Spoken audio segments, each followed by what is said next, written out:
وقت سے پہلے آپ کا ذہن اگر کسی سوال تک پہنچتا ہے تو اس کا مطلب یہ ہے کہ آپ کا ذہن واقعاً جستجو کر رہا ہے، تتبع کر رہا ہے اور مطالب تک پہنچنے کی کوشش کر رہا ہے۔ لہٰذا سوال ایجاد ہوا ہے، سوال آپ ہمارے لیے بھیج دیں، ہم کوشش کریں گے مناسب وقت میں اس کا جواب دیا جائے۔ لہٰذا تسلسل کے ساتھ ان دروس کو سننا یہ بنیادی شرط ہے، چونکہ ہماری جو بحث گزشتہ درس سے متعلق تھی اس کو آج بھی بیان کیا جائے گا، اور آج کی گفتگو گزشتہ گفتگو سے مرتبط ہے۔ لہٰذا اگر کوئی شخص آج کی گفتگو سنے اور کل کی گفتگو اس نے نہ سنی ہو تو اس کے لیے بحث ناقص رہے گی۔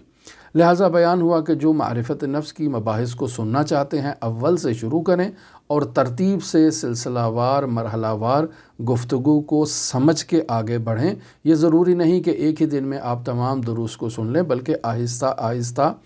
سنیں اور ہماری مراد تک پہنچنے کی کوشش کریں کہ جو علماء شیعہ نے بیان کیا اور ان کے بیانات کو ہم آپ تک منتقل کر رہے ہیں تو در واقع کہنا کیا چاہ رہے ہیں، ہمارے شیعہ علماء نے کہا کیا ہے، اس بات کو پہنچیں، اس بات کو درک کریں۔ پھر اس کے بعد اگلا مرحلہ آتا ہے کہ آیا جو بات کہی گئی ہے وہ درست ہے، قرآن و سنت سے مطابقت رکھتی ہے یا قرآن و سنت سے مطابقت نہیں رکھتی ہے، یہ بات کا مرحلہ ہے۔ لہٰذا خلاصہ ایک دفعہ پھر آپ کی خدمت میں مطالب کا بیان کرتا چلوں کہ معرفت نفس کی بحث میں ہم نے سب سے پہلے جو مطلب بیان کیا آغاز بحث میں وہ یہ ہے کہ انسان کی حقیقت اس کا نفس ناطقہ ہے، اس کا نفس ہے، اس کی روح ہے، اس کا حقیقت ہے، اس کی باطن ہے۔ یہ جسم انسان کے نفس کے اختیار میں بطور آلہ دیا گیا ہے۔ پھر یہ بھی بیان ہوا کہ انسان کے جسم کے جو ادراکات ہیں، ان ادراکات میں حقیقت یہ ہے کہ یہ در واقع انسان کے نفس کی خدمت کرتے ہیں۔ جسمانی ادراکات در حقیقت نفس ناطقہ سے متعلق ہیں، اور نفس ناطقہ ان ادراکات کو انسان کے جسم سے استعمال کرتا ہے۔ مثلا ہم دیکھ رہے ہیں تو در واقع ہمارا نفس ناطقہ ان آنکھوں کو استعمال کرتے ہوئے رؤیت کا کام لے رہا ہے۔ پس اگر یہ آنکھیں خراب ہو جاتی ہیں تو اس کا مطلب یہ ہے کہ نفس ناطقہ کی دید بصارت خراب نہیں ہوئی ہے، یہ پرزہ خراب ہو گیا ہے۔ اس پرزے کو اگر ڈاکٹر چینج کر سکتے ہیں یا ڈاکٹروں میں یہ صلاحیت ہے کہ اس کو تبدیل کر دیں، اس کو تعمیر کر دیں، اس کی اصلاح کر دیں، اس میں ترمیم کر دیں، تو وہ دید دوبارہ کھل جائے گی نفس ناطقہ کی، یعنی وہ اس آلے کا دوبارہ استعمال شروع کر دے گا۔ لیکن وہ نفس ناطقہ کی دید خراب نہیں ہوئی ہے۔ اسی طرح باقی ادراکات ہیں۔ اور پھر یہ بھی بیان ہوا کہ انسان کا نفس ناطقہ اگر انسان نے اس کو درک کرنا ہو تو بہترین حالت خواب کی حالت ہے، کہ انسان خواب میں اپنے نفس ناطقہ کی مشابہت کو درک کرنے کی صلاحیت رکھتا ہے۔ یعنی انسان جب بستر پر لیٹتا ہے، سوتا ہے، تو عالم رؤیا میں وہ اپنی ایک دوسری حقیقت کو مشاہدہ کرتا ہے جو عالم مادہ کی محتاج نہیں ہے، جو زمان و مکان کی محتاج نہیں ہے۔ ایک ہی لمحے میں پلک جھپکتے ہوئے وہ کبھی ہندوستان چلی جاتی ہے، کبھی پاکستان چلی جاتی ہے، کبھی امریکہ چلی جاتی ہے، کبھی وہ جو ہے وہ امریکہ کے صدر سے ملاقات کر رہی ہے، کبھی وہ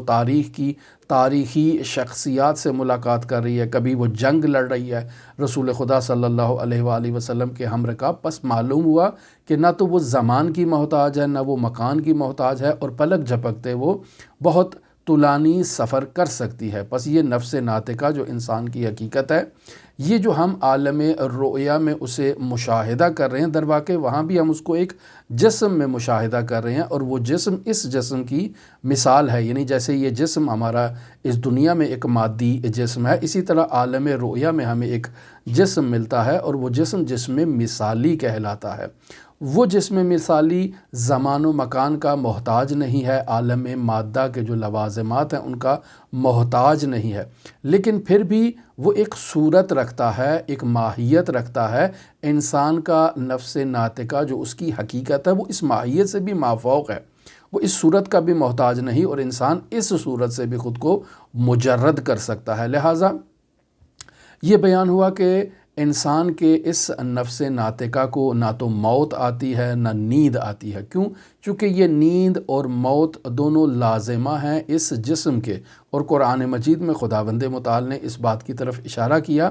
کہ خداوند متعال موت کے وقت اور نیند کے وقت نفس ناطقہ کو قبض کر لیتا ہے انسان سے۔ پس نفس ناطقہ حی ہے، زندہ ہے، اس میں حیات ہے، اور نفس ناطقہ کی حیات حضرت حق متعال کی حیات کی تجلی ہے۔ لہٰذا نفس ناطقہ کو نہ تو نیند آتی ہے نہ اونگ آتی ہے، چونکہ یہ نفس ناطقہ خلیفہ الہی ہے، اور خلیفہ الہی ہونے کی حیثیت سے یہ دور سے اشیاء پر تصرف کر سکتا ہے۔ جیسے نفس ناطقہ جب نیند کے عالم میں ہوتا ہے، یعنی خداوند متعال نے اس نفس ناطقہ کو قبض کر لیا ہے، لیکن اس کے باوجود یہ نفس ناطقہ اس جسم پر تصرف کرتا ہے، انسان کا جسم کروٹیں بدل رہا ہے۔ اور بیان ہوا کہ نفس ناطقہ زمان و مکان کا محتاج نہیں ہے، چونکہ زمان اور مکان عالم مادہ سے متعلق ہیں، جبکہ عالم مثال میں جب نفس ناطقہ چلا جاتا ہے تو وہاں زمان و مکان کی قید کا پابند نہیں ہے۔ یا اسی طرح اگر عالم مثال سے بھی مافوق عالم یعنی عالم عقل میں یہ نفس ناطقہ چلا جائے تو وہاں بھی جو ہے وہ نفس ناطقہ زمان و مکان کا محتاج نہیں ہے، حتیٰ کہ اس مثالی صورت کا بھی وہاں نفس ناطقہ محتاج نہیں ہے۔ لہٰذا گزشتہ گفتگو میں ہم نے آپ کی خدمت میں بیان کیا کہ موضوع گفتگو تھا خواب کی کیفیت اور خواب کی اقسام۔ خواب کی کیفیت میں بیان ہوا کہ کون سے عوامل انسان کے خواب پر اثر انداز ہوتے ہیں، تو وہاں ہم نے بیان کیا کہ انسان کا طبعی مزاج جو ہے وہ اس خواب کے اوپر اثر انداز ہوتا ہے، اور طبعی مزاج کے علاوہ انسان کا جو اخلاقی مزاج ہے وہ بھی اس خواب کے اوپر اثر انداز ہوتا ہے۔ لہٰذا ان چیزوں کو مد نظر رکھتے ہوئے وہ معبر جو خواب کی تعبیر کرتا ہے، وہ جب کسی انسان سے خواب کو پوچھتا ہے تو اس خواب کے حالات کو بھی پوچھتا ہے کہ تم رات کو کتنے بجے سوئے تھے، کتنے بجے بیدار ہوئے، کیا کھا کے سوئے تھے، اور کس جگہ پر سوئے تھے، کمرے کی کیا کیفیت تھی۔ یہ ساری چیزیں پوچھ کے وہ در واقع ان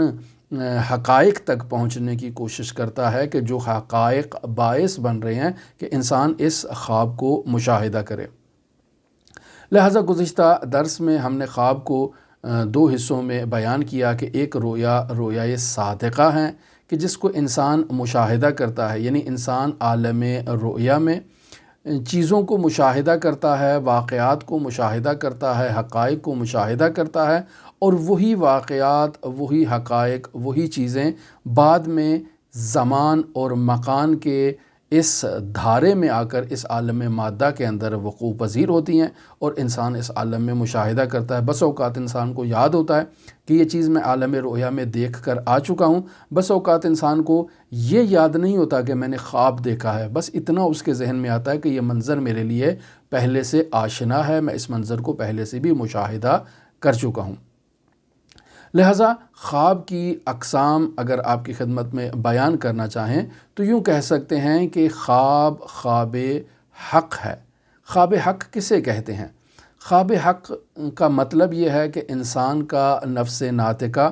جب سوتا ہے، یعنی انسان کا بدن آرام کر رہا ہے، تو ایسے میں انسان کا نفس ناطقہ عالم مادہ کے مافوق جو عالم ہے، جسے عالم مثال کہیں یا جسے عالم عقل کہیں، انسان کا نفس ناطقہ مافوق عالم مادہ جو عالم مثال ہے اس سے رابطہ قائم کرتا ہے، اور اس رابطہ قائم کرنے کی نتیجے میں انسان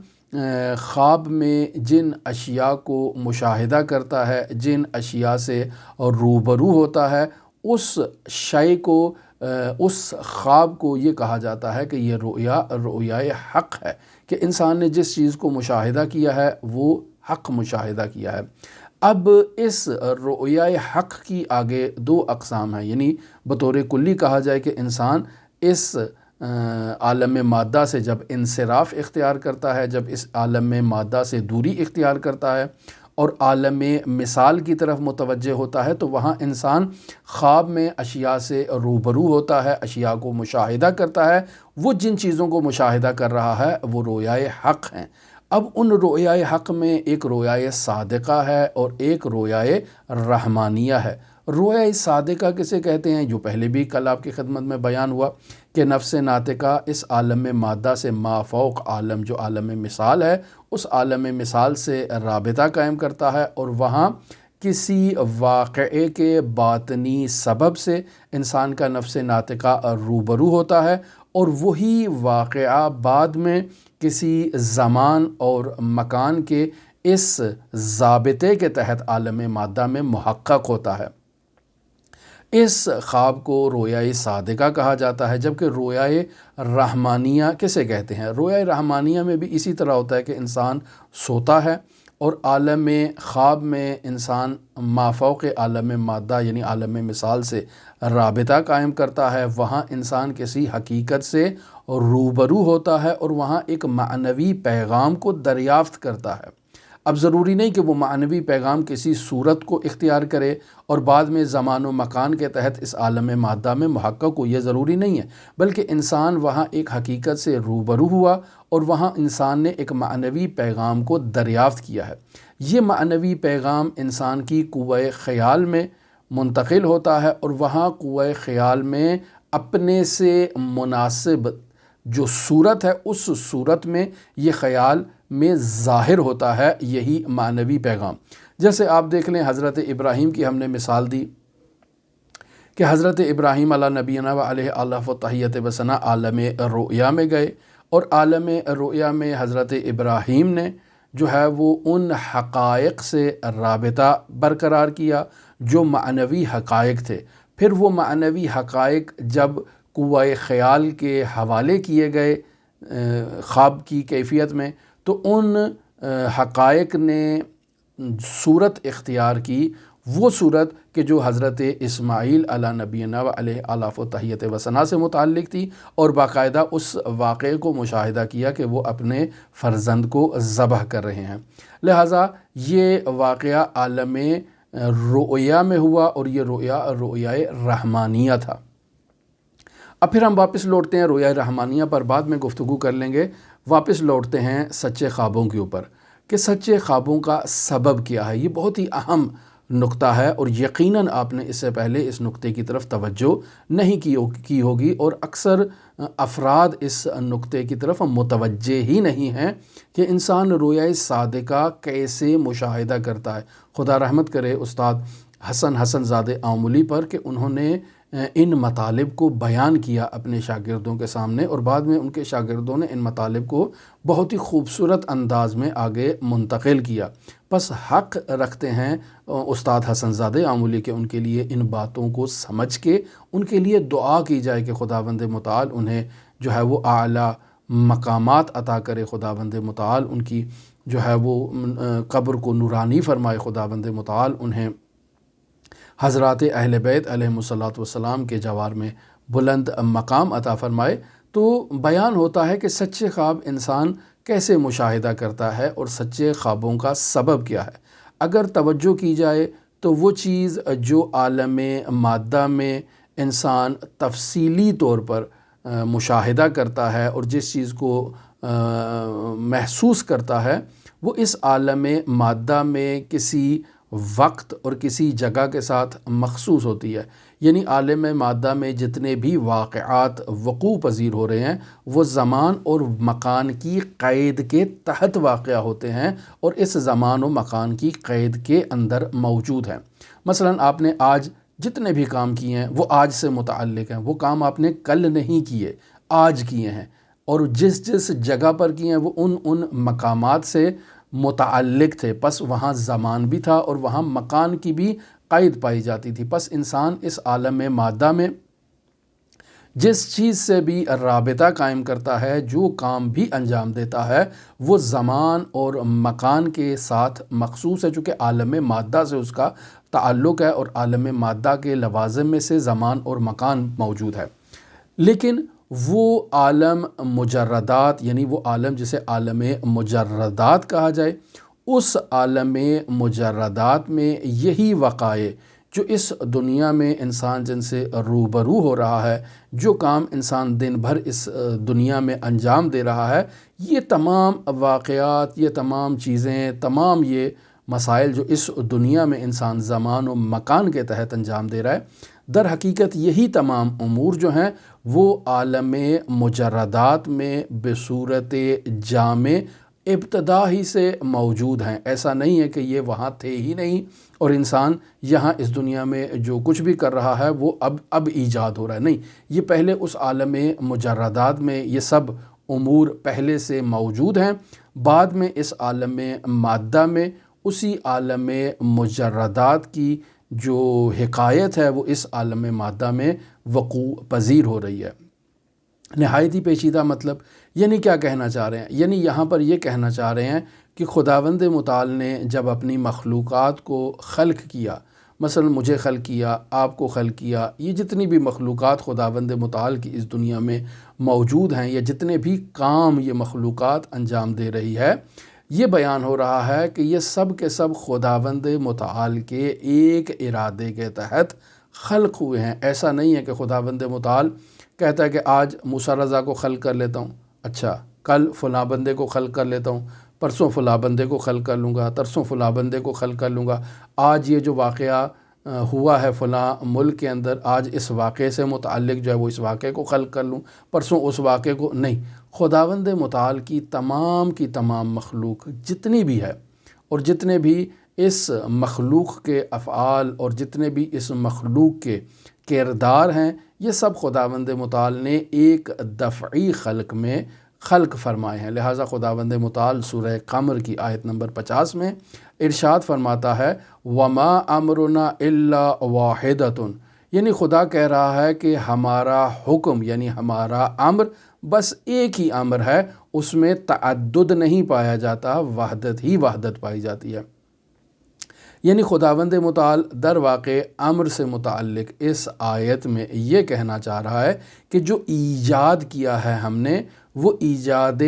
دفعی کیا ہے، ایک ہی مرتبہ ہر چیز کو ایجاد کر دیا ہے۔ یعنی امر تکوینی جو خداوند متعال کا ہے، جس میں خداوند متعال فرماتا ہے کہ جب وہ ارادہ کرتا ہے کسی چیز کے متعلق تو ان یقول لہ کن فیکون، کہتا ہے کن ہو جا تو وہ ہو جاتی ہے۔ اب ایسا نہیں ہے کہ خداوند متعال وہاں ایک جگہ مجسم، آپ اس کو تصور کر لیں کہ وہ وہاں بیٹھا ہے اور اس کے ہاتھ میں ایک تسبیح ہے اور وہ کون کون کون کرتا جا رہا ہے اور اشیاء جو ہے نا وہ پے در پے جو ہے وہ ایجاد ہوتی جا رہی ہیں، یا افعال اشیاء جو ہیں وہ وجود میں آتے جا رہے ہیں، ایسا نہیں ہے، بلکہ خداوند متعال نے بصورت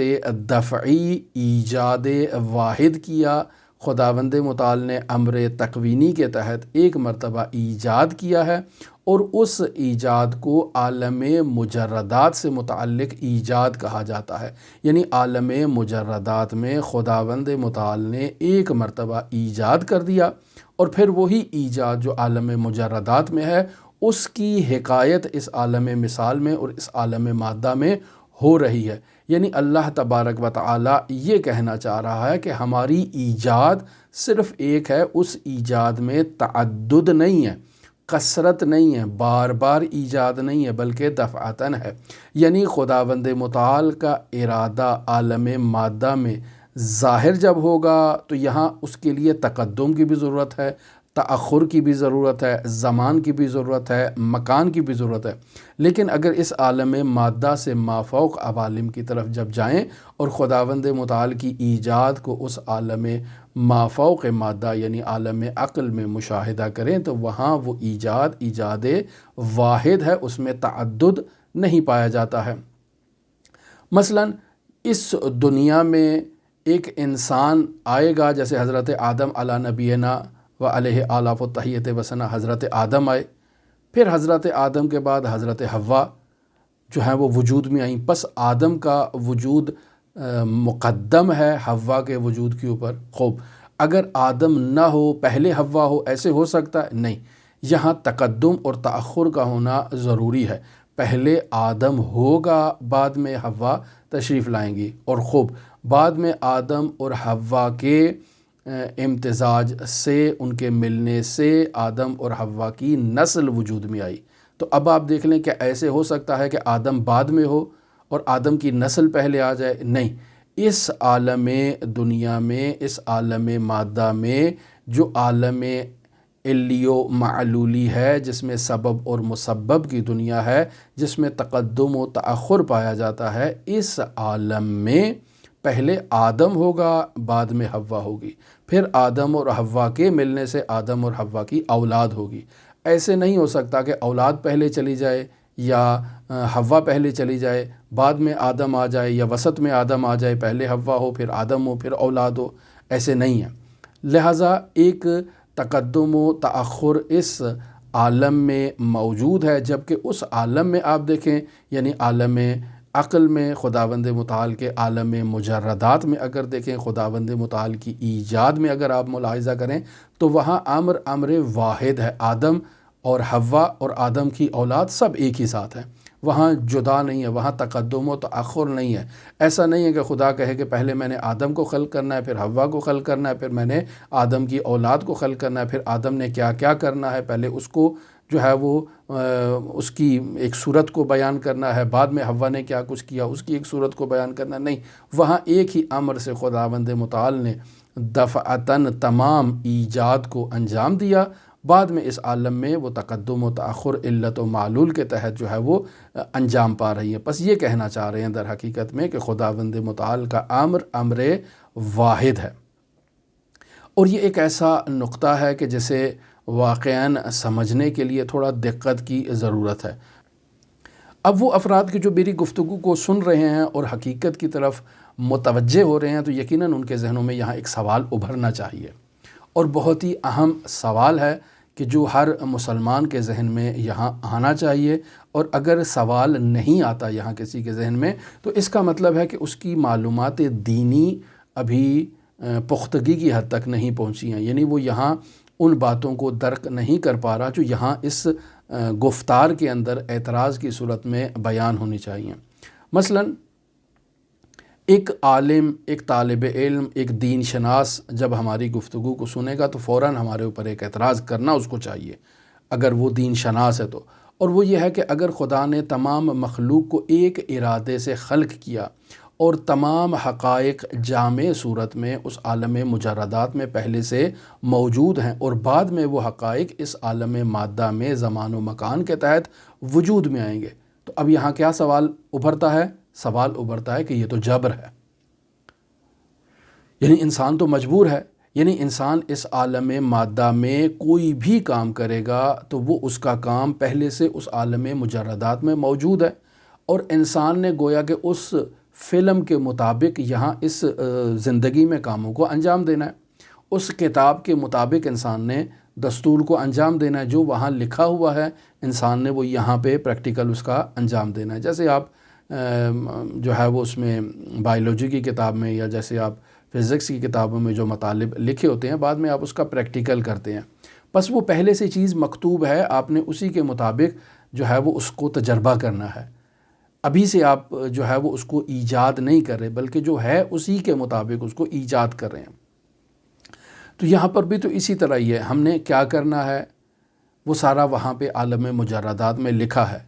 میں نے آج کھانا کھانا ہے تو کھانے میں کیا کھانا ہے، میں نے آج اسکول جانا ہے تو کتنے بجے جانا ہے،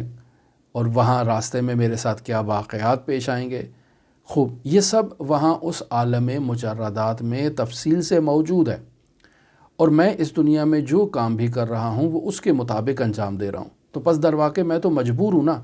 خداوند متعال نے میری قسمت کا ایک فیصلہ تحریر کر دیا ہے، تمام ایک جو ضابطہ ہے میری زندگی سے متعلق وہ خداوند متعال نے وہاں تحریر کر دیا ہے، اب میری ذمہ داری ہے کہ میں اس کے مطابق جو ہے وہ اس کو جاری کرتا جاؤں، تو اس صورت میں مجبور ہوں، مجھے خود سے کوئی جو ہے وہ اپنی مرضی سے میں اس کو ترک نہیں کر سکتا ہوں، وہ وہاں لکھا ہوا ہے، میں نے اس کو انجام دینا ہے۔ تو اس عالم مادہ میں جو کچھ بھی وقوع پذیر ہو رہا ہے وہ در واقع اس عالم مجرد کی جو ہے وہ عکاسی کر رہا ہے، ترجمانی کر رہا ہے، اور انسان اس کام کو انجام دینے پر مجبور ہے، اور یہ اسلامی تعلیمات کے مطابقت نہیں رکھتا ہے، یعنی اسلامی تعلیمات انسان کو مجبور قرار نہیں دیتی ہیں۔ یہ اعتراض ہر انسان کے ذہن میں آنا چاہیے جو دینی تعلیمات کو جانتا ہے، لیکن ہم ان سے یہی عرض کریں گے کہ محترم یہ اعتراض ٹھیک ہے آپ کے ذہن میں ابھرا، لیکن یہ اعتراض درست نہیں ہے۔ کیوں درست نہیں ہے؟ کیونکہ انسان خواب میں اگر کسی چیز کو، کسی واقعے کو، کسی حقیقت کو مشاہدہ کرتا ہے، یا کسی حقیقت کے باطنی سبب سے انسان کا عالم رؤیا میں رابطہ قائم ہوتا ہے، اور اس عالم رؤیا کے بعد اس عالم بیداری میں انسان اسی واقعے کو انجام دیتا ہے یا اس واقعے سے روبرو ہوتا ہے، تو اس بات کو مشاہدہ کرے گا کہ وہ اپنے اختیار سے اس کام کو انجام دے رہا ہے، اور تمام مراحل جو وہ انجام پا رہے ہیں ذرہ بھر بھی اس میں جبر کا پہلو نہیں ہے بلکہ اختیار محض ہے۔ مثلاً میں ابھی یہاں بیٹھ کر گفتگو اور درس کو جو ہے وہ بیان کر رہا ہوں، اور آپ عالم رؤیا میں اور خواب میں مشاہدہ کرتے ہیں کہ میں درس دے رہا ہوں، اور درس میں یہ باتیں کر رہا ہوں کہ انسان کی جو عالم رؤیا میں چیزیں جو مشاہدہ کرتا ہے، یا اس دنیا میں جو واقعات وقوع پذیر ہوتے ہیں، وہ عالم اس عقل میں خداوند متعال کے اس امر میں وہ تمام چیزیں پہلے سے جو ہے وہ امر جامع کی صورت میں موجود ہیں۔ یہ آپ آج جو میرے سے سن رہے ہیں، اسی چیز کو عالم رؤیا میں آپ نے مشاہدہ کیا۔ اب اگلے دن آپ اٹھے، بیدار ہوئے، آپ نے اتفاقاً اپنے اختیار سے، اپنے ارادے سے اپنے موبائل کو اٹھایا، اور اپنے ارادے اور اپنے اختیار سے جب آپ نے انٹرنیٹ کو سرچ کی، جب آپ نے یوٹیوب کو کھولی تو دیکھا میرا یہی درس وہاں پر موجود تھا۔ اب سوال پیدا ہوتا ہے کہ آپ نے میرا یہ درس جو عالم رؤیا میں سنا، وہی درس آپ نے عالم بیداری میں بھی اس کو مشاہدہ کر لیا۔ اب سوال یہ پیدا ہوتا ہے کہ اجبار کہاں ہے، جبر کہاں ہے؟ آپ خود اپنے اختیار سے اٹھے اور اپنے اختیار سے آپ نے تمام کاموں کو انجام دیا، اور میرے اس درس تک خود پہنچے ہیں، کسی نے آپ کو مجبور نہیں کیا ہے۔ یا اسی طرح میں یہاں بیٹھ کر جو درس بیان کر رہا ہوں، میں بھی اپنے اختیار اور ارادے سے اس درس کو بیان کر رہا ہوں، اور یہ درس آپ تک پہنچ رہا ہے۔ بس میرا فعل بھی اختیار کے تحت ہے، آپ نے جو تمام مراحل انجام دیے وہ بھی اختیار کے تحت ہیں، آپ بھی مجبور نہیں ہیں، میں بھی مجبور نہیں ہوں۔ لہٰذا یوں کہا جائے کہ اللہ تبارک و تعالیٰ کو حقائق کا علم ہے، جن حقائق سے انسان نے اپنے اختیار اور اپنے ارادے کے ساتھ انسان نے افعال کو انجام دینا ہے، انسان نے واقعات سے روبرو ہونا ہے، خداوند متعال کو اس حقیقت کا علم ہے۔ بس انسان مجبور نہیں ہے، انسان فاعل مختار ہے، اپنے ارادے اور اپنے اختیار سے انسان فعل کو انجام دیتا ہے، منتہا خداوند متعال کو اس اختیار کا پہلے سے علم ہے، لہٰذا اس امر جامع میں خداوند متعال نے اپنی جو مخلوق کو خلق کیا اور جو امر جامع ایجاد فرمایا امر کن کے تحت، اس میں ان تمام چیزوں کو خداوند متعال نے وہاں موجود رکھا اور وہاں اس کو خلق کر دیا ایک ایجاد میں، ایک ارادے سے۔ بعد میں وہ اس دنیائے سبب و مسبب کے تحت اپنے ارادے اور اختیار کے ساتھ فاعل مختار ہونے کی حیثیت سے انسان انہی جو امور ہیں ان کو اس زندگی میں انجام دے رہا ہے۔ پس اگر انسان خواب میں ایک واقعیت سے روبرو ہوتا ہے، ایک حقیقت کو انسان عالم رؤیا میں مشاہدہ کرتا ہے، پھر اسی حقیقت کو انسان اپنے ارادے اور اپنے اختیار سے اس عالم دنیا میں انجام دیتا ہے، اور انسان یہاں مختار ہے، فاعل مختار ہے، بالکل مجبور نہیں ہے۔ اور وہ چیز جو انسان نے مشاہدہ کی عالم رؤیا میں، وہ کیسے مشاہدہ کی؟ چونکہ انسان کا نفس جو ہے وہ مجرد ہے۔ کون سا مجرد ہے؟ مجرد عن المادہ ہے۔ بس مجرد عن المادہ ہونے کی حیثیت سے انسان کسی بھی واقعے کے وجود عقلی سے رابطہ قائم کر سکتا ہے، وہ وجود عقلی کہ جو مجرد عن المادہ ہے، اور ان مجردات میں خداوند متعال کے پاس موجود ہے۔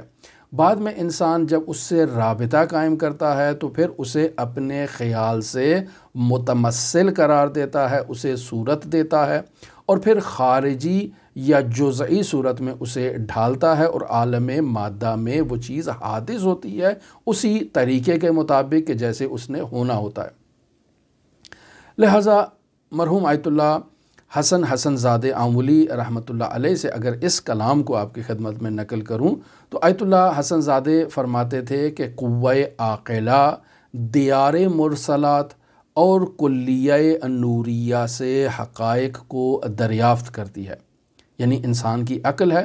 اور یہ عقل جو ہے وہ اس دیار مرسلات سے، ان کلیات نوریہ سے کہ جسے خداوند متعال نے امر واحد کے تحت خلق کیا ہے، وہاں موجود حقائق کو انسان کی قوہ عاقلہ وہاں سے دریافت کرتی ہے۔ ان حقائق کا مقام اور مرتبہ وہاں سے کم ہوئے بغیر، یعنی جیسے وہاں پر ہیں وہ وہاں پر ویسے ہی ہیں، وہاں سے کم نہیں ہوئے، لیکن وہاں سے تھوڑا نچلے مرتبے پر انہوں نے تنزل اختیار کیا، اور پھر تنزل اختیار کرنے کے بعد جس رتبے پر آئے اس رتبے میں ان کا ایک خاص حکم، مثلا عالم عقل سے جب مثال میں آئی تو مثال کا اپنا حکم، جب عالم مثال سے عالم مادہ میں آئے تو مادے کا ایک اپنا حکم ہے، اور اس کے یعنی انسان نے جب ان حقائق کلیات نوریہ کو درک کیا تو مراتباً جب وہ نزول اختیار کر رہے ہیں اور عالم خیال تک آ رہے ہیں تو اپنے ہر مرحلے میں اپنے حکم کی حفاظت کیے ہوئے ہیں۔ اس مرتبے سے تنزل کرنے کا یہ مطلب نہیں ہے کہ مافوق مرتبے سے منقطع ہو چکے ہیں، لہٰذا انسان کی قوہ خیال کو آیت اللہ حسن زادہ یہاں فرما رہے ہیں کہ اس میں اعظم مصور کا مظہر ہے انسان کا قوہ خیال، یعنی اللہ کا جو اسم مصور ہے اس اسم مصور کا مظہر انسان کا قوہ خیال ہے، اور یہ قوہ خیال وہ حقائق جنہیں قوہ عاقلہ درک کر رہا ہے کلیات نوریہ سے، اور پھر ان حقائق کو وہاں سے تنزل دیے بغیر ان حقائق کو جب نچلے مرتبے میں لاتا ہے وہ وہاں پر ہیں، اور اس کے ساتھ قوہ خیال میں آتے ہیں تو قوہ خیال ان نورانی حقائق سے مماثلت رکھنے والی جو تصاویر ہیں ان تصاویر کو اس میں اعظم مصور ہونے کی حیثیت سے، اس کا مظہر ہونے کی حیثیت سے ان کو انسان کا قوہ خیال جو ہے وہ تخیل کرتا ہے۔ پس انسان کا قوہ خیال عقلی مدرکات کو اپنے کارخانہ خیال میں تصویر سے بناتا ہے۔ اب یہ بھی احتمال ہے کہ اس قوہ خیال سے بنائی جانے والی تصویر عالم رؤیا میں بنائی جائیں، اور ایسا بھی احتمال ہے کہ انسان ان تصاویر کو عالم بیداری میں بناتا ہے اور ان کو ایجاد کرتا ہے۔ پس ہم جو چیز بھی عالم رؤیا میں مشاہدہ کرتے ہیں اس چیز کو مشاہدہ کرنے سے پہلے اسے ہم تعقل کرتے ہیں، یعنی قوہ عاقلہ دیار مرسلات سے اور کلیات نوریہ سے حقائق کو تعقل کرتا ہے، اور پھر تعقل کرنے کے بعد اسے دوسرے مرحلے میں قوہ خیال کے سپرد کرتا ہے۔ اب جب قوہ خیال کے سپرد کر دیا تو قوہ خیال نے اس کو تصویر دی، اور پھر یہاں سے وہ سچے خواب کی حیثیت سے اس عالم مادہ میں وقوع پذیر ہوئے۔ پس انسان کا نفس کلیات نوریہ کو ان کے مبدا سے دریافت کرتا ہے، اور انسان کا نفس ناطقہ ان کلیات نوریہ میں موجود حقائق سے رابطہ قائم کرتا ہے، اور پھر رابطہ قائم کرنے کے بعد انہیں قوہ خیال کے سپرد کرتا ہے، اور قوہ خیال ان کی تصویر بناتا ہے، اور پھر وہ عالم واقعہ میں وقوع پذیر ہوتے ہیں، اور آپ کہتے ہیں کہ یہ رویا صادقہ ہے۔ پس انسان کا نفس ان حقائق نوریہ سے رابطہ کرتا ہے تو اس کا مطلب ہے کہ انسان کا نفس ان حقائق نوریہ کو عالم دنیا یا عالم مادہ میں سے منصرف اور قطع ہونے کے بعد انسان ان سے رابطہ قائم کرتا ہے۔ جب تک انسان کا عالم مادہ سے رابطہ ہے انسان ان حقائق نوریہ کلیہ کو درک کرنے کی صلاحیت نہیں رکھتا ہے۔ ان حقائق کو درک کرنے کے لیے انسان کو اس عالم مادہ سے منقطع ہونا پڑے گا۔ پس حقائق نوریہ کو درک کرنے کی صلاحیت انسان میں اس وقت تک نہیں ہوگی جب وہ اس عالم مادہ میں ہوگا۔ اس عالم مادہ سے انصراف کرے گا، عالم مثال میں جائے گا، عالم مثال سے انصراف کرے گا، عالم عقل میں جائے گا، اور پھر عالم عقل سے ان کلیات نوریہ کو اور حقائق نوریہ کو دریافت کرے گا، پھر اسی تنزل کے ساتھ ان حقائق کو منتقل کرے گا اپنے قوہ خیال کے تحت، اور پھر قوہ خیال ان سے تصاویر کو ایجاد کریں گی۔ بس آیت اللہ حسن زادہ آمولی کے ان بیانات کی روشنی میں اگر ہم یوں کہیں کہ انسان کا نفس جو ہے وہ بیداری کے عالم میں برزخ یا عقلی مبانی اور عقلی جو اصول ہیں، جو حقائق عقلیہ ہیں، ان سے روبرو ہونے کی صلاحیت رکھتا ہے اور پھر انہیں مستقبل میں وہ مشاہدہ کرے گا، تو اس کا مطلب ہم اس انداز میں بیان کر سکتے ہیں کہ انسان کے نفس ناطقہ کے مراتب ہیں۔ سب سے بلند مرتبہ انسان کے نفس ناطقہ کا مرتبہ عقلی ہے۔